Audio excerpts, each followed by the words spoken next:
Hi, fam. I know it's been a while, but I hope you're all doing great. My name is Jennifer.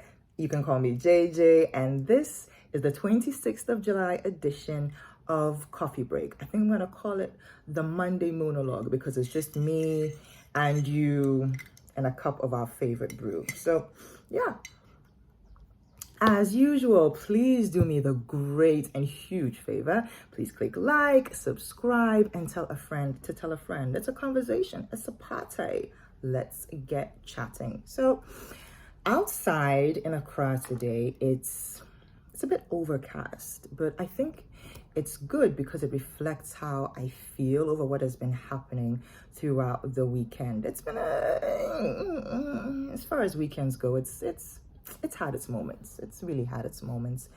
I was up to my ears from Friday through to Sunday in online debates over the proposed Promotion of Proper Human Sexual Rights and Ghanaian Family Values Bill 2021, which from here on out, I'll refer to the Sam George Blowjob Bill. Yeah. And of course, special thanks to Barker Hughes. You are a king among men, my boss, for coming up with that phrase. And a cheers to you. Now, if you have the patience and the temperament and the blood pressure to read material which is bigoted and prejudicial and just horrible and cruel, then I suggest you read through that document very carefully. Personally, I am reading it in bits. So I started with the memorandum, and then I had to stop, and now I'm at like the first clause or something, and then I had to take a breather and just be like, who are we? Ghanaians? Who have we always been like this? This cruel, have we always had this lack of empathy, this lack of understanding, this myopicness? Is this who we are? Have I always thought that we were really great people, and this bill is just showing me that no, not at all. Not. Wow. The fact that it has even reached proposal stage, even typing and draft stage for me, is a shocking this thing. I mean, I've gone through it, and Ivy Girl on Facebook she actually puts it well, is a true reflection of how all forms of oppressions are connected. One bill affects the creative arts, the media, straight people doing anus things and BJ, laughing emoji, hugging in public, two same-sex people. If you don't believe me, then how then do we define, in quotes, public display of amorous whatever, ... Then number 5, being intersex. 6, academics. 7, being an ally, simply talking about it or even marrying an ally. Cross-dressing, those women who have been wearing trousers, and the Osibo clan. And then number 9, being asexual. Laughing emoji. And then in asterisk, she adds, it must as well ban all social media platforms. Please, who did I miss? Very soon, the whole country will be in jail. Let's get ready. But the blowjob bill, isn't my main focus today.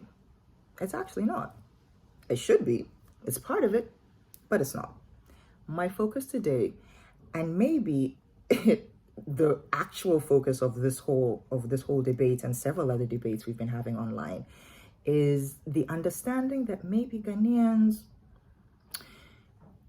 we don't like nice things, and maybe we feel we don't deserve nice things. No, seriously.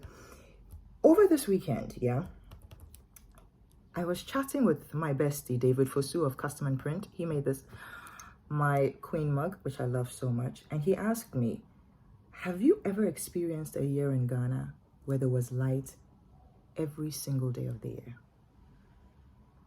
And I was just sitting there, and I was like,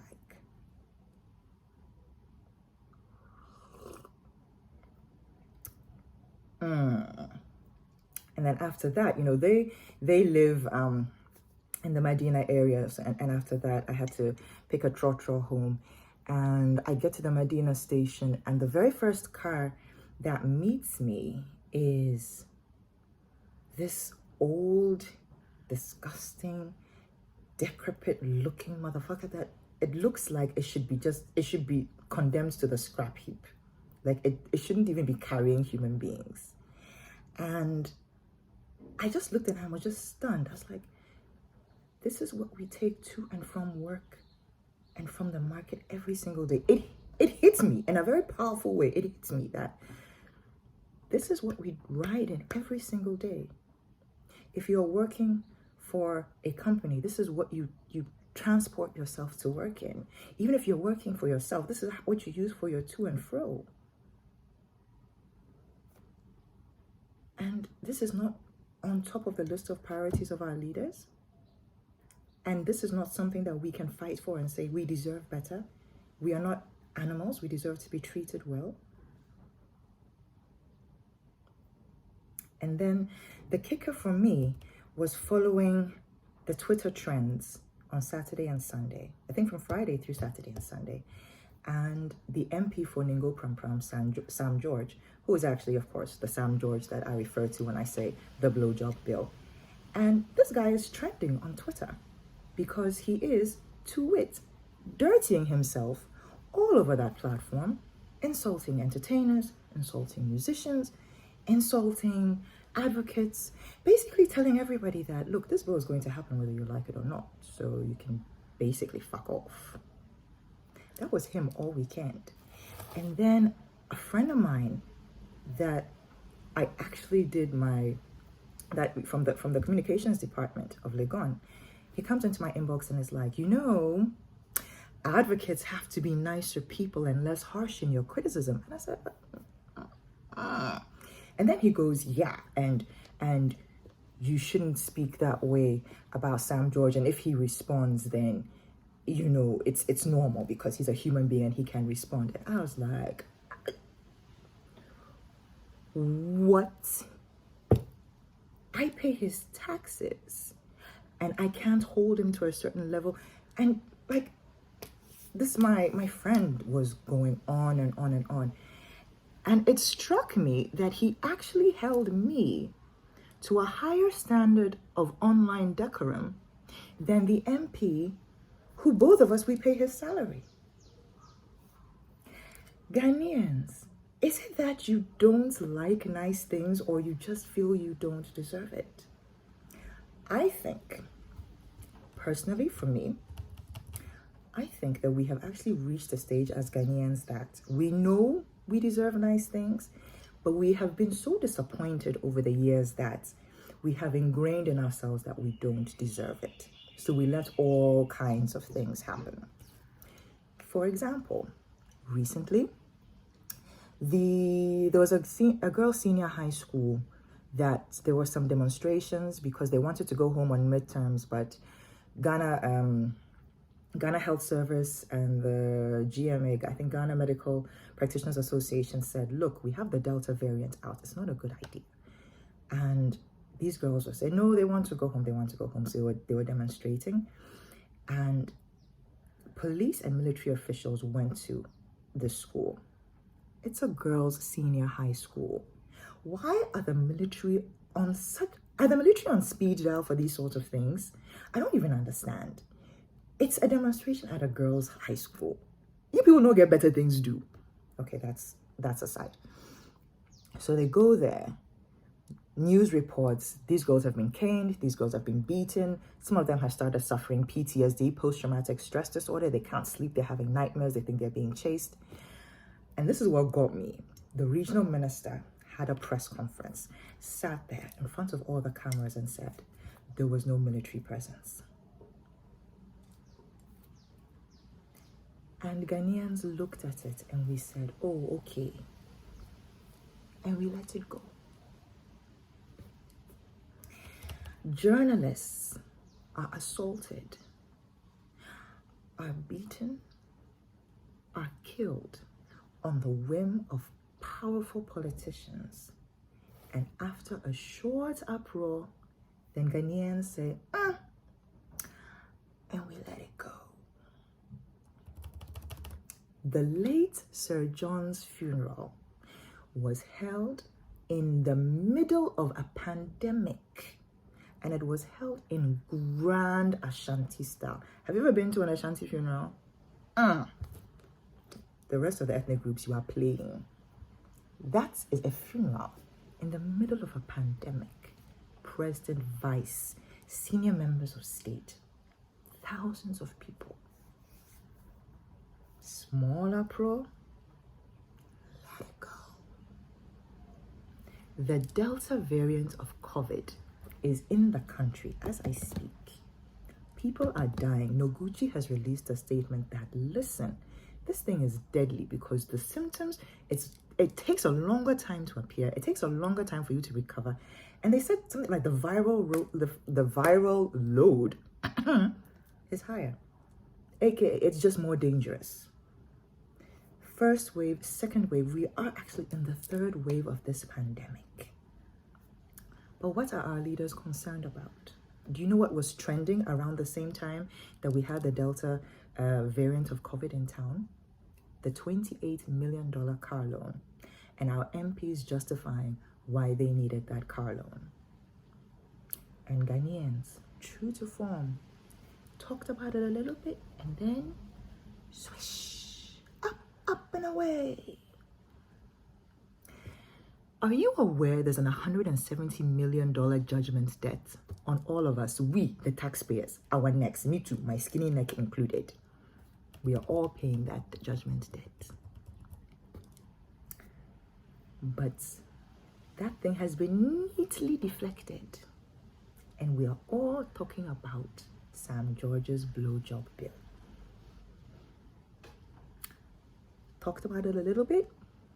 We're confused a little bit because how did all the AGs during that time not do their job? And then what did we do? Swish. We let it go. Basically, Ghanaians have been doing an Elsa from Frozen for decades. We behave as if we don't like nice things because we treat ourselves like we don't deserve nice things, because we believe that our leaders are not even going to follow through. I didn't even talk about the food insecurity crisis, which is looming. Have you gone shopping recently? Have you? Have you seen the size of the tomatoes, the garden eggs, the basic foodstuffs you need in town? Climate change is kicking every country's ass. But Ghana, we are sitting down quietly.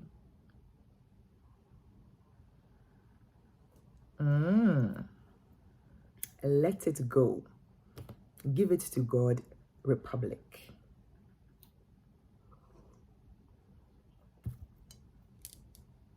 And the saddest part, the most ironic part, speak up about it right now.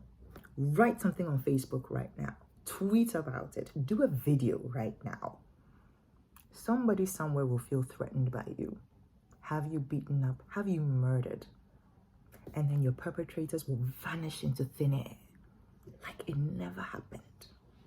Your family will spend decades searching for justice if they even have the patience.